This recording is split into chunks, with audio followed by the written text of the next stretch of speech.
नमस्कार साथियों, कैसे हैं आप सब। उम्मीद करते हैं आप सब बहुत ही अच्छे होंगे। तो मेरा नाम है हर्ष और स्वागत करता हूं आपके अपनी यूट्यूब चैनल के ऊपर मेंस बाबा।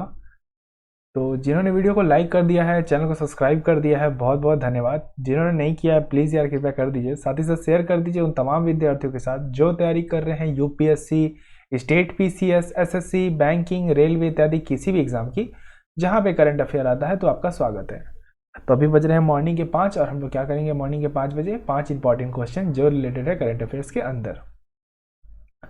तो आइए देखते हैं मॉर्निंग के 5 बजे के कौन से वो 5 प्रश्न इंपॉर्टेंट है।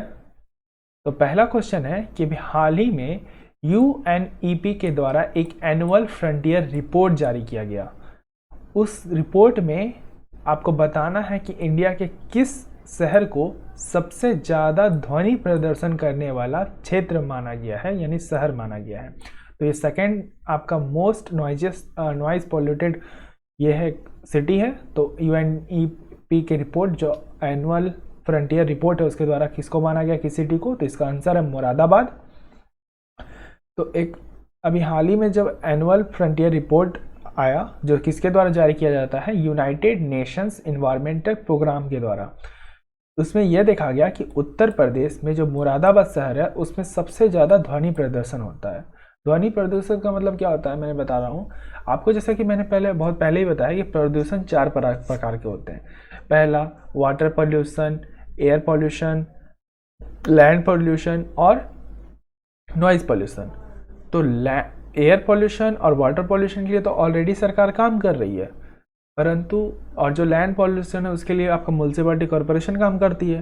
परंतु जो नॉइज़ पॉल्यूशन है वो सिर्फ आप पे निर्भर करता है कि आप उसे कैसे कम करते हो। इसके लिए कोई ना कानून है ना कुछ है। हाँ, कई क्षेत्रों में कानून लगाया गया है कि आप हॉर्न नहीं बजा सकते। जैसे हॉर्न नहीं बजा सकते उसके लिए बस फाइन है। जैसे दार्जिलिंग वगैरह एरिया में वहाँ पे फाइन है अगर आप हॉर्न बजाते हो, या गैंगटॉक में फाइन है कि आप हॉर्न नहीं बजा सकते। अगर हॉर्न बजाते हो तो आपको 500 रुपीज़ तक का फाइन भरना पड़ेगा।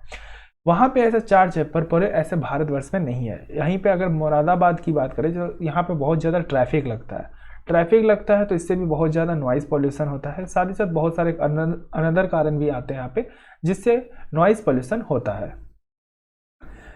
तो इनका जब डाटा आया तो उसमें यह देखा गया कि 114 डेसीबेल्स, यानी हम लोग साउंड ध्वनि को किस में नापते हैं, डेसीबेल्स में नापते हैं। तो 114 डेसीबेल्स था 2011 का जो सबसे हाईएस्ट था।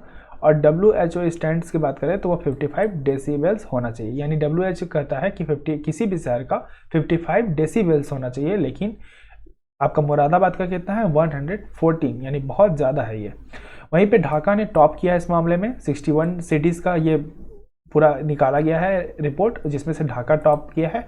सेकंड पे मुरादाबाद और तीसरा नंबर यहाँ पे नहीं दिया है तो मैं बता देता हूँ। तीसरा नंबर पे है आपका इस्लामाबाद।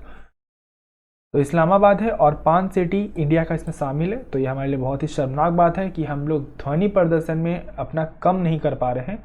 हमारा लैंड पॉल्यूशन हो रहा है, हमारा एयर पॉल्यूशन हो रहा है, हमारा वाटर पॉल्यूशन हो रहा है, अब ध्वनि पॉल्यूशन भी होने लगा, यानी नॉइज़ पॉल्यूशन भी होने लगा है बहुत ज़्यादा।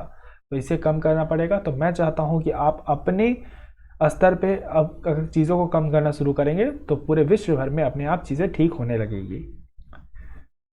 तो आपका टाइम्स ऑफ इंडिया के अंदर में आया हुआ था कि Moradabad in second in the world in noise pollution United report के द्वारा।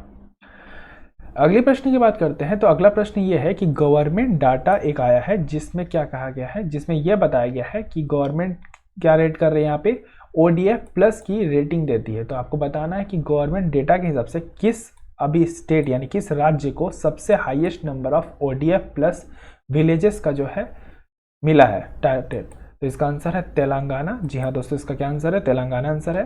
तो 50 से भी ज़्यादा ODF प्लस की रेटिंग दे चुकी है। ये एक तरह का रेट है। इस रेट को हम लोग क्यों देते हैं, ODF का मतलब है ओपन डिफेंस फ्री स्टेटस।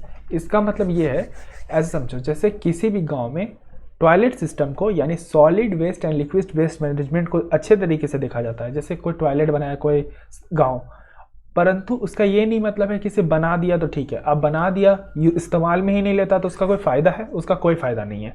इसीलिए बनाना साथ ही साथ उसका उपाय मतलब उपयोग करना। तभी जाके, वो भी रेगुलर उपयोग, यही नहीं कि अभी उपयोग किया फिर कभी उपयोग नहीं करेगा, फिर ऐसा नहीं, रेगुलर उपयोग होना चाहिए, साथ ही साथ वो वर्किंग कंडीशन में होना चाहिए, तभी जाके ODF की रेटिंग दी जाती है। इसीलिए यहाँ पे solid and liquid waste of management की बात कही गई है। वहीं पे तब तेलंगाना ने टॉप किया है, क्योंकि इसके पास कितना 13,960 ODF हैं प्लस है। जैसे तमिलनाडु की बात करें तो यहाँ पे 11,477 और मध्य प्रदेश के 3,849 ODF रेटिंग्स मिल चुकी हैं। तो आपका द हिंदू के अंदर में आया हुआ था, मैंने बता दिया कि तेलंगाना जो टॉप किया है highest rating of ODF villages में। ODF क्या है, तो ODF प्लस एक तरह का आपका रेटिंग है जो दिया जाता है किसी भी गांव को जब वो शौचालय बनाती है और साथ ही साथ उसका रेगुलर यूज़ करती है, यानी solid and liquid waste management अच्छे तरीके से करती है। केंद्र सरकार का ये एम है कि वो 2024 तक हर गांव को ODF प्लस डिक्लेयर कर दे। ODF प्लस में अगर एस्पायरिंग है तो 1 स्टार, अगर राइजिंग है तो 3 स्टार, और वहीं पे मॉडल है तो 5 स्टार तक की दी जाती है। अगले प्रश्न की बात करते हैं। तो अगला प्रश्न ये है कि फर्स्ट एवर जो पहली बार ऐसा दांत वाली डॉल्फिन देखा गया है, जिसका नाम क्या है, स्टीनियो ब्रिडेनेस। तो इसका ये रिपोर्ट आया है, आपको बताना है कि ये रिपोर्ट किसके द्वारा, किस स्टेट के राज्य के द्वारा दिया गया है। तो इसका आंसर है लक्षद्वीप के द्वारा। लक्षद्वीप के द्वारा एक रिपोर्ट दिया गया है जिसको जो किसके द्वारा प्रिपेयर किया गया था, मैराइन मैमल्स रिसर्च टीम के द्वारा प्रिपेयर किया गया था, जो किसके अंदर में आता है, department of environment and forest Lakshadweep के अंदर में आता है। उन्होंने अपने हाल ही की रिपोर्ट में यह बताया कि इंडिया में अभी दांत वाली डॉल्फिन दिखी है, जिसका नाम क्या है, स्टीनियो ब्रिडेनियस, जो इंडियन वाटर में पाई गई है। ये उनकी जानकारी तब मिली जब वो डाइवर्सिटी एंड डिस्ट्रीब्यूशन मॉनिटरिंग सर्वे कर रहे थे, तब उन्हें यह जानकारी मिली। इसकी जो प्रमुख मतलब बयानबाजी जो की हैं उनका नाम क्या है, उनका नाम है उसकी टीम का नाम क्या है, उनकी टीम का नाम है चेरियापानी एंड लेटर। अच्छा, ये 2 लोकेशन है, सॉरी माफ़ कीजिएगा मुझे, ये 2 लोकेशन है, एक चेरियापानी और दूसरी में कावारती। ये 2 जगह है लक्षद्वीप के अंदर में जहाँ पे ये मिली है। और इसके ऊपर किसने रिपोर्ट दिया है, मैराइन मैमल्स रिसर्च टीम ने। मैं आपको क्या बता रहा हूँ वो सुनो ध्यान से।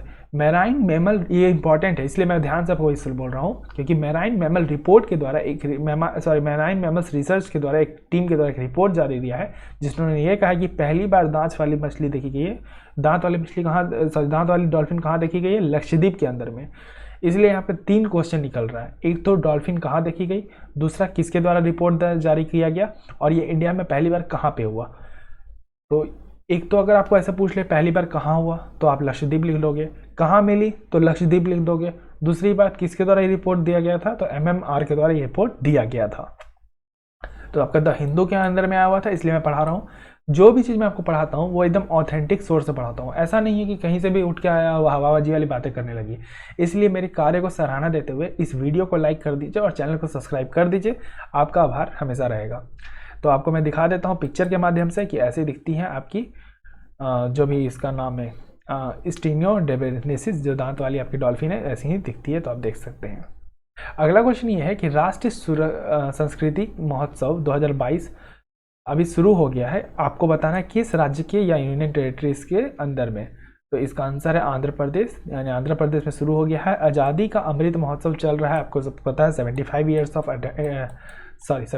ईयर्स ऑफ इंडिपेंडेंस मना रहे हैं। इसके खुशी में हमने क्या शुरू किया है, हमने शुरू किया है राष्ट्रीय संस्कृति महोत्सव 2022, जो कहाँ पे इनोग्रेट हुआ है, आंध्र प्रदेश के अंदर। इसका ओपनिंग किसके द्वारा किया गया है, गवर्नर बिश्वाभूषण हरिचंद्रन के द्वारा किया गया है। इस महोत्सव एक तरह का ये फ्लैगशिप फेस्टिवल है जो मिनिस्ट्री ऑफ कल्चर के अंदर में आता है। इस तरह के कल्चर को क्यों मनाते हैं, ताकि हम प्रिजर्व कर सकें, प्रमोट कर सकते हैं और पॉपुलराइज कर सकें the rich culture of heritage of India.